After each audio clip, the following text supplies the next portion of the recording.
क्यों बंद हुआ कनाडा का वीज़ा? अचानक से कनाडा ने स्टूडेंट्स को वीज़ा देना क्यों बंद कर दिया?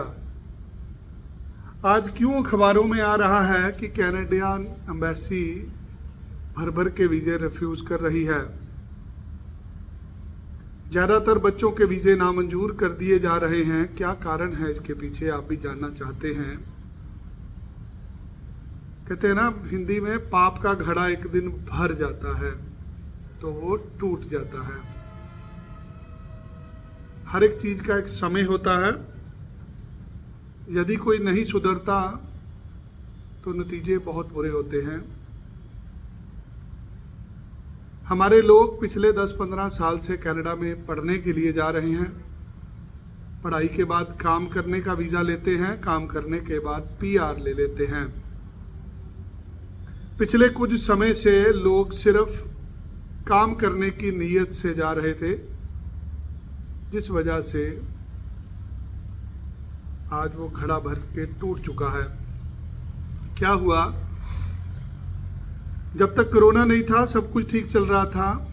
जितने लोग जा रहे थे पढ़ने की नीयत से जा रहे थे। जैसे ही कोरोना आया लोगों को कारोबार में घाटे पड़े, लोगों की नौकरियां चले गई और लोगों ने इसको पढ़ने का ना काम करने का अवसर समझ लिया। कोई भी कंट्री होती है, कोई भी देश है, कोई भी कारोबार है, यदि उसको मिसयूज किया जाएगा तो एक ना एक दिन वो कारोबार बंद हो जाता है। हमारे लोग बाहर काम करना चाहते हैं, काम करने का वीज़ा मिलता नहीं है, इसलिए पढ़ाई का वीज़ा लेके चले जाते हैं। जब बहुत ज़्यादा संख्या में चले जाते हैं तो वहाँ पे भी बेरोजगारी हो जाती है। फिर इकट्ठे होके प्रोटेस्ट करते हैं, धरने देते हैं।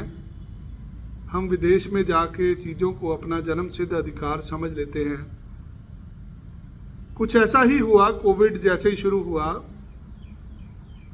कनाडा में क्यूबिक सूबे के अंदर मॉन्ट्रियल शहर है जहाँ पे,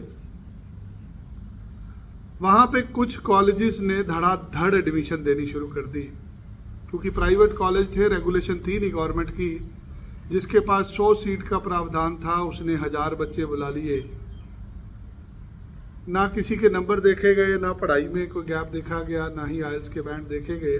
सिर्फ पैसे कमाने और पैसे बटोरने के चक्कर में स्टूडेंट्स को एडमिशन दी गई। यहाँ तक सही था, इसके आगे और ज़्यादा बढ़ गए कि जो बच्चा यहाँ से टोरंटो, वैंकूवर में एडमिशन लेके जा रहा था, वो भी बच्चा वहाँ उतर के अपनी एडमिशन मॉन्ट्रियल में चेंज कर लेता था। बच्चे टोरंटो में रहते थे, पढ़ाई उनकी मॉन्ट्रियल में चल रही थी। हफ्ते में 1 दिन 2 दिन बच्चे जाते थे।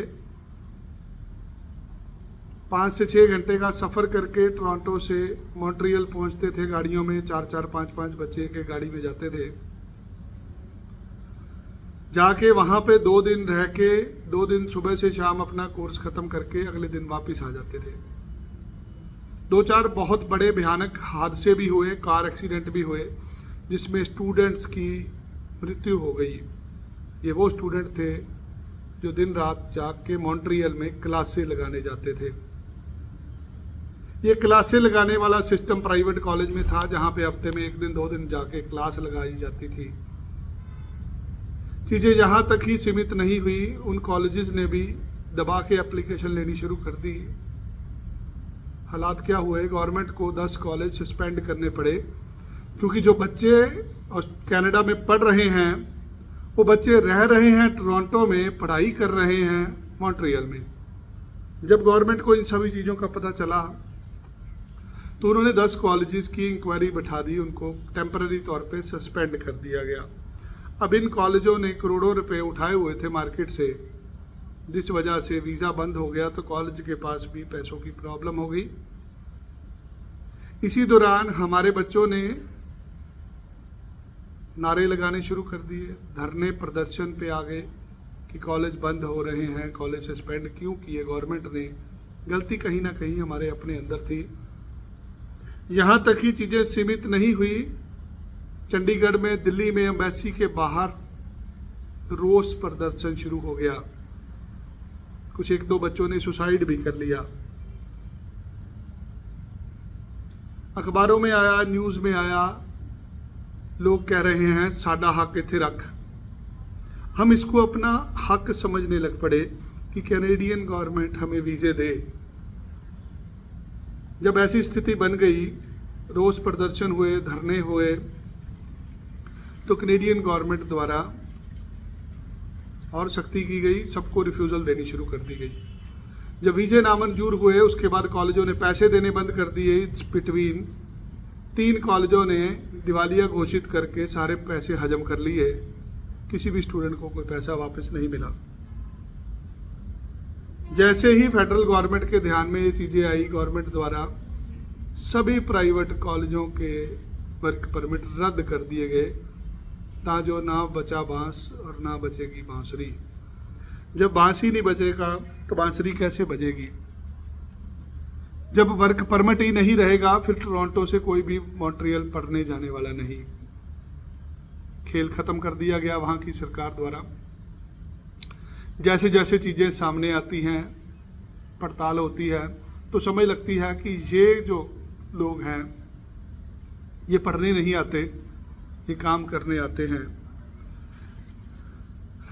और मामला इन्वेस्टिगेट हुआ, चीज़ें सामने आई कि ये 2 साल का कोर्स लेके आते हैं जिसमें इनको 3 साल का वर्क परमिट चाहिए। ये अगला कारण बना आज वीज़ा रिफ्यूज़ल का। धीरे धीरे रास्ता बंद किया गया, आज रास्ता नामात्र ही खुला है। आज जो वीज़ा है वो सिर्फ यूनिवर्सिटी के अंदर बैचलर डिग्री में है, जहाँ पे आप 4 साल के लिए पढ़ने जाओगे। 4 साल की पढ़ाई का खर्चा 1 करोड़ रुपए के आसपास आएगा यदि आप वो पढ़ाई ख़त्म करते हो।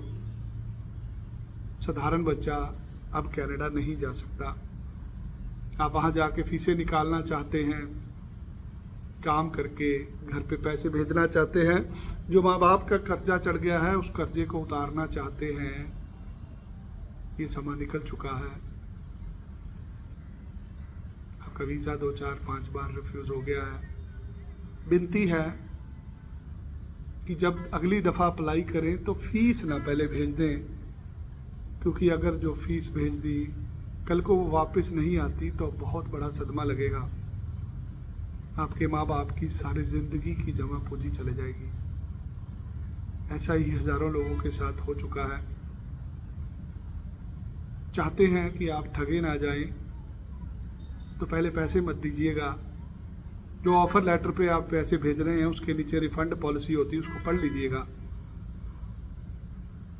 आज 6 महीने, 8 महीने, साल बाद वीज़े का रिज़ल्ट आ रहा है, वो भी रिफ्यूज़ आ रहा है। यदि दोबारा अप्लाई करेंगे तो 6-8 महीने, साल फिर दोबारा लगने वाला है।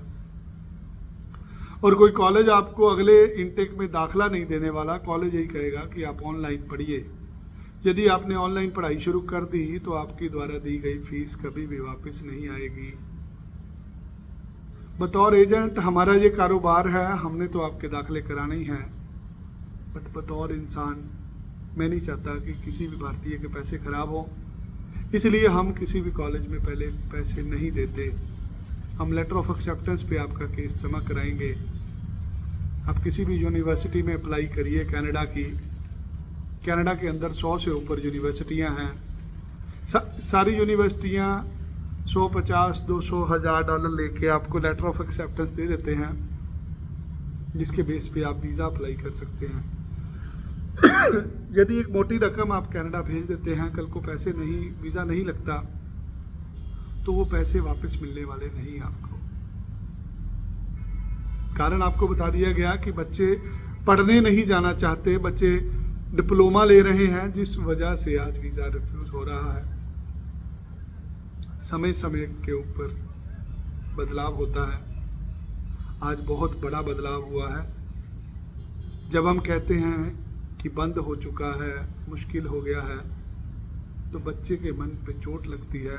उसको आगे से गालियाँ सूझती हैं कि ये आदमी सच क्यों बोल रहा है, ये मुझे झूठ बोले, ये मुझे झूठा दिलासा दे कि हाँ भैया तुम्हारा तो लगना ही लगना है। दिल टूटेगा जब आपका काम नहीं होगा।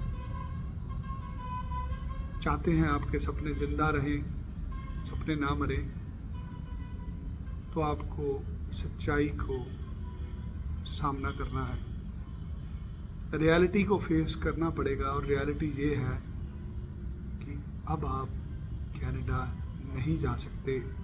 डिप्लोमा पढ़ने के लिए वीज़ा चाहिए, तो अच्छी यूनिवर्सिटी में डिग्री में अप्लाई होगा, हम लेंगे पैसे वीज़ा लगने के बाद।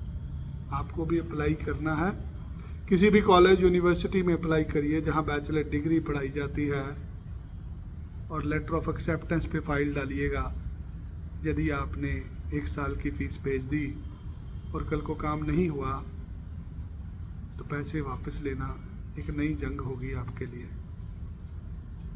बच्चे के माँ बाप हैं, बच्चे को समझाइए कि भारत में रह के भी बहुत कुछ किया जा सकता है।